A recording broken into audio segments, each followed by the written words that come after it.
Jadi Urut Sewu itu satu kawasan di pesisir Kabupaten Kebumen, 3 kecamatan, 15 desa. Yang di sana terjadi awalnya klaim oleh TNI 500 meter dari bibir pantai ke utara ini diklaim sebagai tanah TNI AD. Nah, kemudian klaim itu ditindaklanjuti dengan perampasan lahan. Artinya klaim itu awalnya sepihak, tetapi kemudian TNI memaksakan untuk membuat pagar di batas lahan yang mereka klaim itu. Pagar itu pagar permanen dari batu dan semen, yang itu merupakan simbol klaim mereka. Yang kemudian masyarakat melakukan penolakan mulai dari aksi massa, kemudian audiensi dengan DPRD, dengan Bupati, bahkan kita sudah mengadu ke Gubernur. Tidak ada tindak lanjut atau tidak ada penyikapan dari pemerintah, sampai kemudian ketika TNI ini memaksakan untuk memagar, masyarakat bergerak dengan caranya sendiri menghalangi adanya pemagaran itu. Nah, ketika masyarakat ini datang ke lokasi pemagaran, dari TNI ini sudah siap dengan ratusan personil dengan senjata laras panjang dan pasukan anti udara. Dan kemudian pada tanggal 22 Agustus kemarin peristiwanya ini, TNI tidak ada dialog dengan masyarakat, tetapi langsung menyerang masyarakat yang melakukan aksi itu. Jadi dengan senjata lengkap mereka menyerang masyarakat sampai radius 200 meter dari lokasi pemagaran. Masyarakat masih dikejar dan dianiaya seperti itu. Dan waktu itu menimbulkan korban jiwa, Pak? Tidak ada korban jiwa, tetapi kami ada 6 orang yang waktu itu harus dirujuk ke rumah sakit. Ada 30, totalnya ada 30 yang terluka dan dirawat di puskesmas. Kalau tidak salah, Bapak juga salah satu korban waktu itu. Ya, saya salah satu yang kemudian harus dirujuk di rumah sakit dan harus menjalani operasi karena patah tulang tangan saya di sini patah, itu sehingga harus operasi. Dan ini memang kemudian teman-teman yang luka berat ini sangat terganggu karena setelah itu tidak bisa bekerja. Sampai sekarang pun ada yang belum bisa normal bekerja.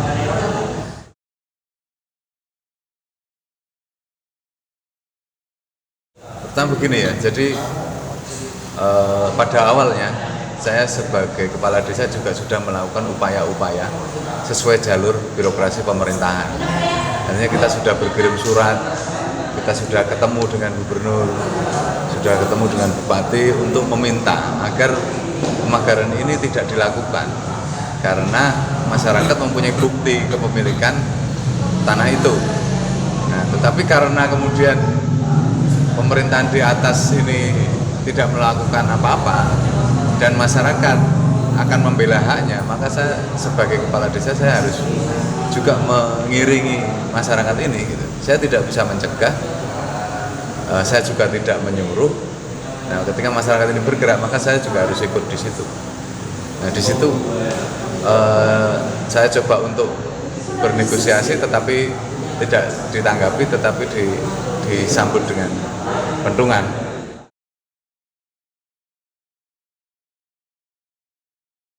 Ya, sebenarnya ini bukan soal takut atau tidak takut, tapi ini soal tanggung jawab. Tanggung jawab karena saya sudah dipercaya oleh masyarakat.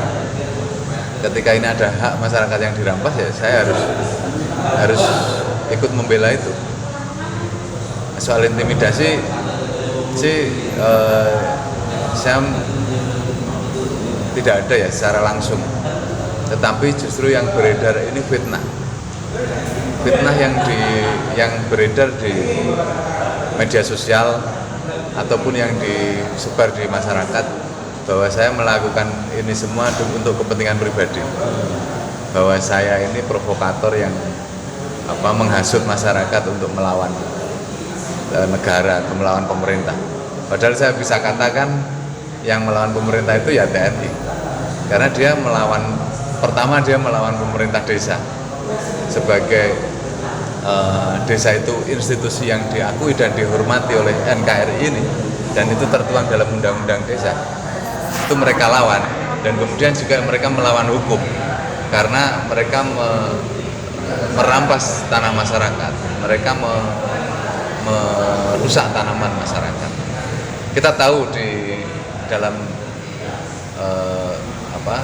kitab undang-undang hukum perdata dan juga di dalam hukum agraria secara umum mengatur bahwa ketika suatu lahan itu sudah dikuasai, ini tidak bisa serta-merta kemudian orang yang merasa punya ini langsung mengambil.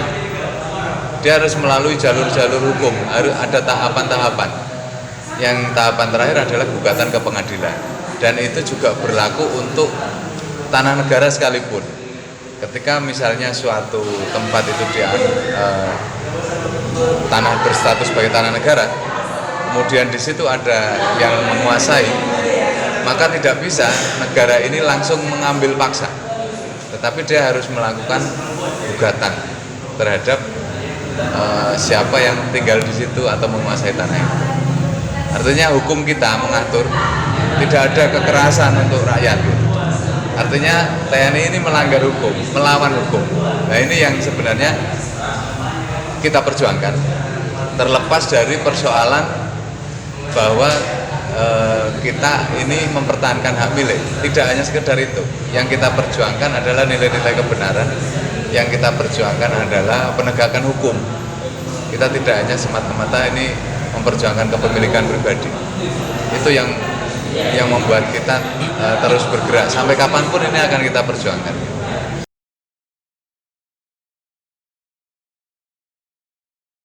Ya, ini cerita sejarah ya.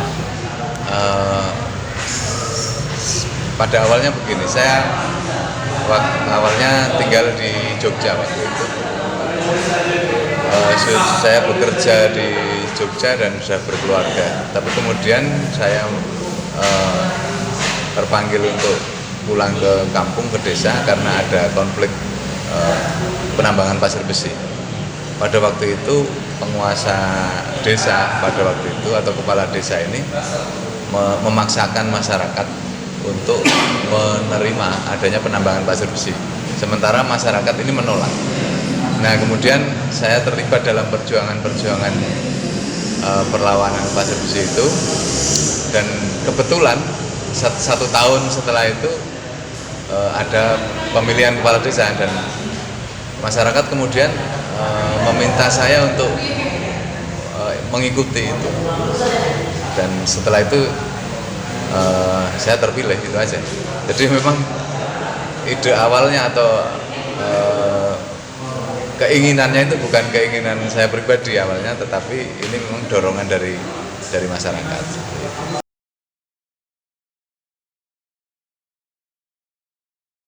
Yang jelas saya merasa punya tanggung jawab sebagai warga desa, melihat persoalan, saya punya tanggung jawab untuk melakukan sesuatu.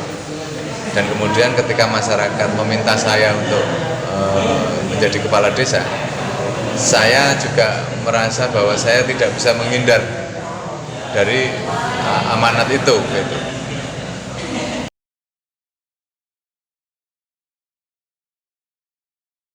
Karena saya juga aktif di paguyuban kepala desa di tingkat kabupaten, kemudian juga di tingkat provinsi, saya juga aktif di sana. Dan saya melihat kawan-kawan kepala desa ini juga sebenarnya mendukung apa yang kami lakukan itu.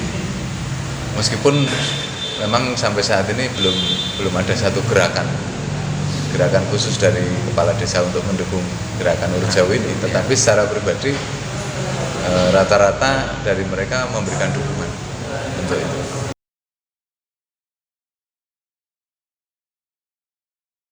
Nah, ini saya melihat bahwa tidak sulit untuk mendukung gerakan Urut Sewu ini karena logikanya sederhana. Logika apa yang kami perjuangkan itu sesuatu yang memang harus diperjuangkan, sehingga tidak sulit untuk memberikan dukungan itu.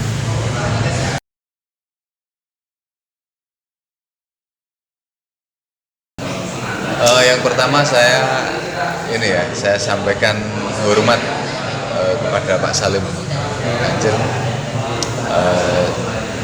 Semoga mendapat tempat yang layak di sana, dan ini harus juga menjadi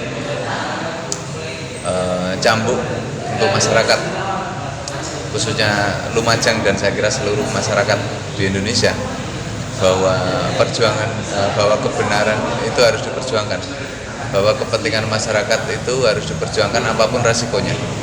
Itu yang saya kira harus diambil pelajaran dari peristiwa terbunuhnya Pak Salim. Dan terkait dengan kepala desa ini saya sangat menyesalkan untuk seorang pemimpin masyarakat yang dipercaya oleh masyarakat kemudian melakukan tindakan keji seperti itu. Dan ini akan kemudian menjadi peringatan juga untuk masyarakat ketika memilih kepala desa. Dia harus benar-benar memilih kualitas calon. Jadi jangan kemudian terpancing atau kemudian memilih berdasarkan hal-hal yang lain, misalnya materi dan sebagainya.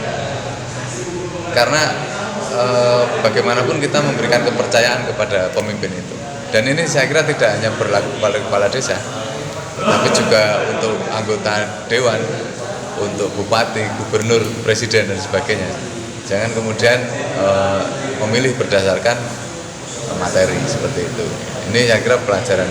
Saya tidak menuduh kemudian dulu kepala desa ini terpilih karena materi, tetapi prinsipnya bahwa sebenarnya ini harus saya katakan bahwa masyarakat itu juga memegang peranan yang sangat besar untuk masa depan desanya sendiri. Saya juga tidak menyalahkan masyarakat, tapi ini harus menjadi pelajaran berharga bagaimana masyarakat ini harus disadarkan bahwa mereka punya peran. Jangan pernah masyarakat menggantungkan harapan kepada seorang kepala desa. Ini yang juga berkali-kali saya katakan, jangan pernah menggantungkan harapan atau menggantungkan masa depan pada seorang kepala desa, seorang bupati, seorang gubernur. Bahwa masyarakat ini harus merasa mempunyai peran, harus sadar bahwa dia punya peran yang besar untuk menentukan bagaimana bentuk corak dan masa depan desanya sendiri.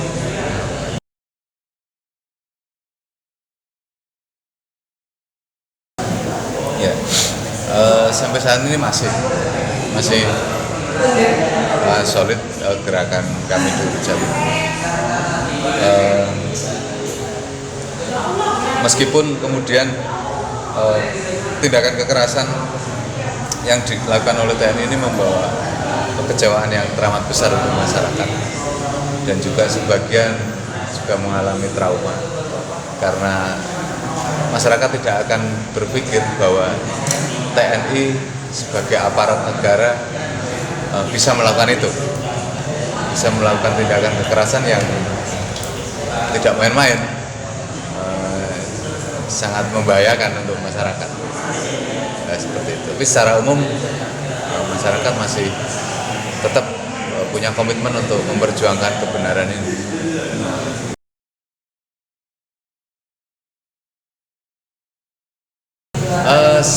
Semangat saya sebenarnya 80% itu dari masyarakat. Ketika masyarakat ini masih punya semangat, saya masih akan terus berjuang.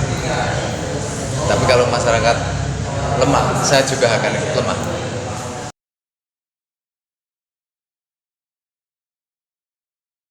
Pertama, saya meminta kepada pemerintah agar segera bertindak.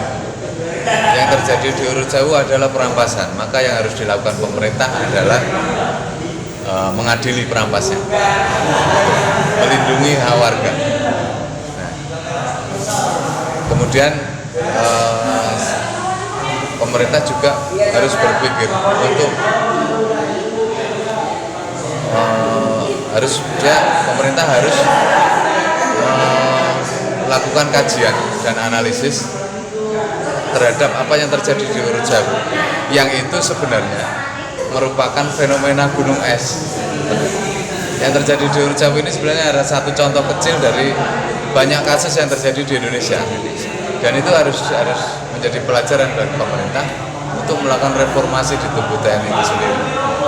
Jangan sampai masyarakat dan TNI ini selalu berbenturan, maka yang dirugikan lagi-lagi adalah masyarakat. Saya kira itu yang harus, karena ketika kita bicara logikanya beginilah, ini Urut Jawu ini logikanya perampasan. Logikanya seperti ketika kita membawa HP dan dirampas orang, maka yang harus bergerak ini adalah penegak hukum. Penegak hukum yang harus mengadili perampas barang kita ini, perampas milik kita. Ya, logikanya seperti itu.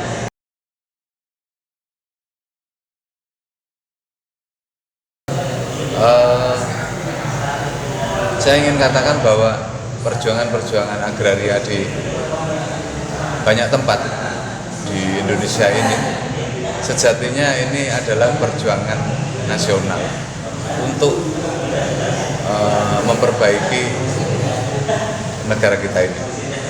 Bahwa ini harus terus kita gulirkan, harus terus kita perjuangkan demi masa depan bangsa ini.